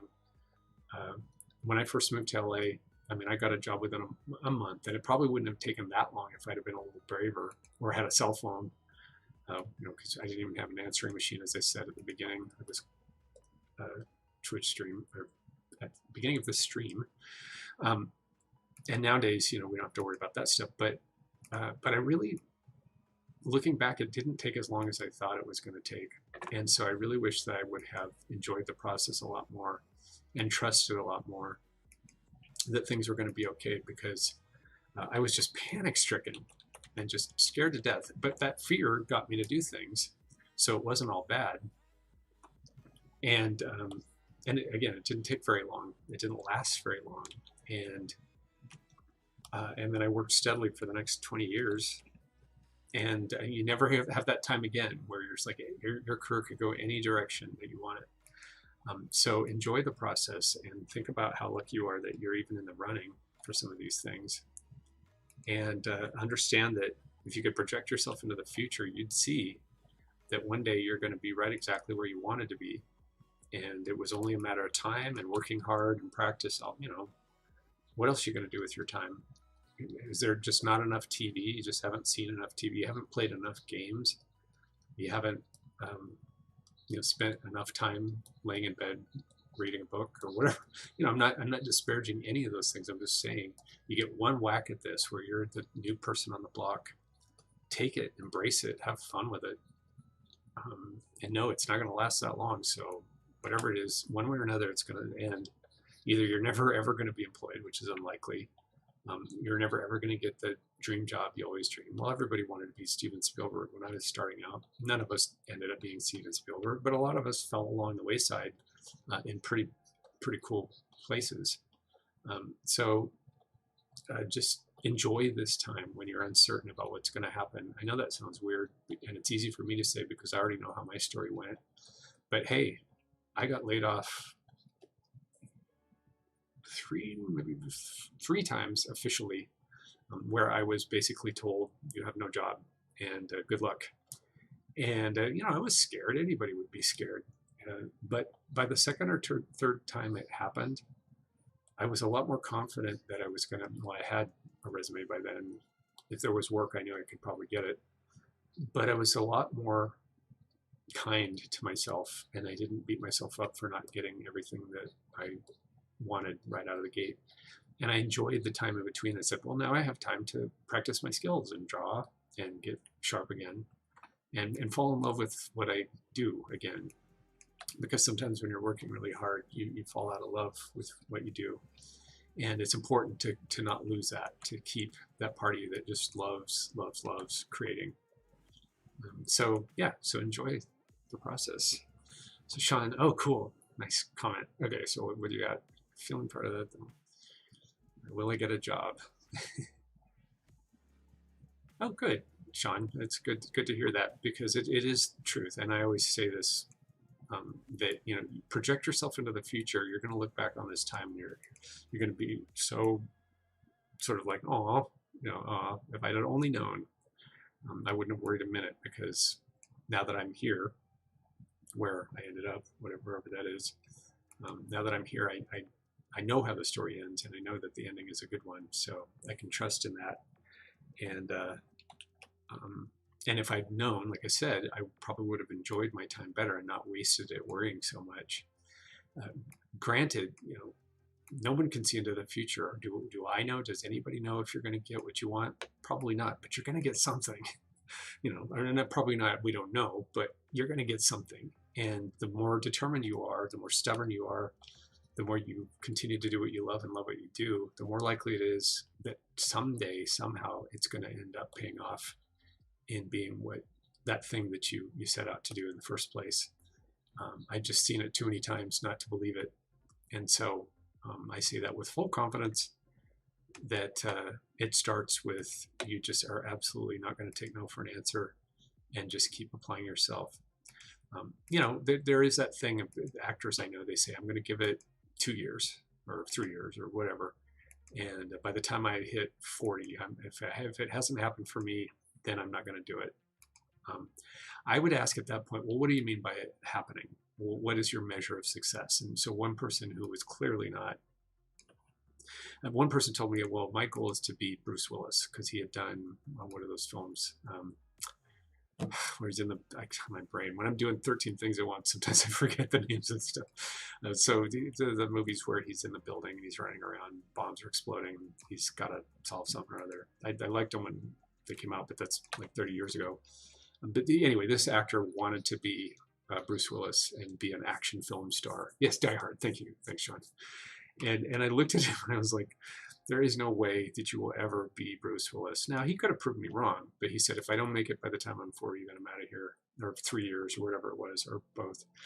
To me, that kind of says that he just didn't want it that badly. First of all, his expectations were kind of unrealistic. And second of all, he put a limit on it.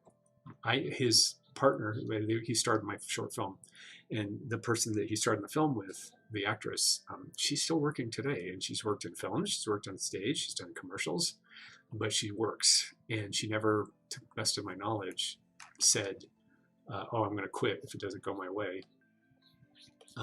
She said, I'm a working actor, I work, I'll take, if somebody needs me to read something in a trade show, I get a job in a trade show, reading off stuff for trade shows, doing lectures at trade show things. Anyway, so don't give up.